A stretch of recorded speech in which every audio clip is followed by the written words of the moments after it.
The topic of food safety for immunocompromised populations, particularly cancer patients who are undergoing chemotherapy, became important to me, became central to me when a close family member went through chemotherapy over a period of 6 months.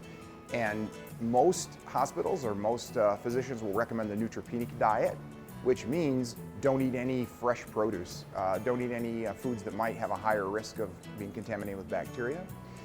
Obviously, the problem with that is if you're not eating fresh produce, you're not getting the benefit of eating fresh produce, and so that's a real challenge for patients.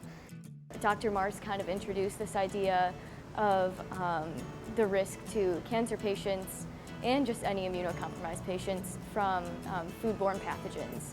So we had that idea, and then we were looking into the types of guidelines the FDA and other patient organizations have, and they're very vague and not very helpful for the patients or their caretakers. So we thought it would be worthwhile to try to create better materials for these people.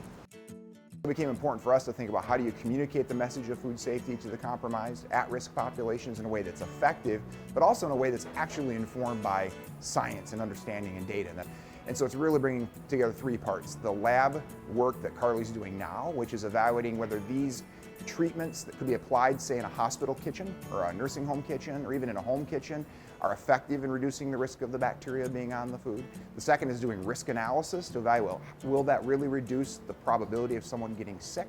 And then the third part is that communicating those messages to that population and then evaluating whether this communication really works. On challenges that the patients may face, one of the biggest issues that they were having in their treatments was their sense of normalcy being disrupted by such a strict neutropenic diet.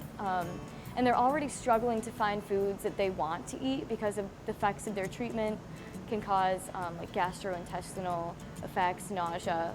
So it's very hard for them to maintain any type of diet, let alone one that excludes foods that might be appealing to them in the first place. So maintaining their sense of normalcy is very important for their treatment and their attitude and their overall well-being throughout the course of their treatment and care. But one of the challenges, in fact, the science on the neutropenic diet is not settled. Some folks will say there's science that says you have to do this to reduce risk. Stay away from these foods. Others say you are reducing the benefit of eating these foods, which reduces your nutritional benefit, which reduces your body's potential to fight off the infections and to just be healthy. And Carly, in fact, has particular interest in how do we do conduct risk analysis that account for both of those factors.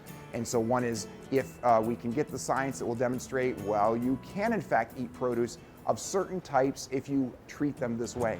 We may find there's some produce, I'll give you an example, leafy greens, where bacteria can get inside that product, and so there may be nothing we can do that makes that product sufficiently safe that we're willing to say, yeah, it's fine to eat. But there might be other products that we can say, apply these treatments in the kitchen, that product can be safe.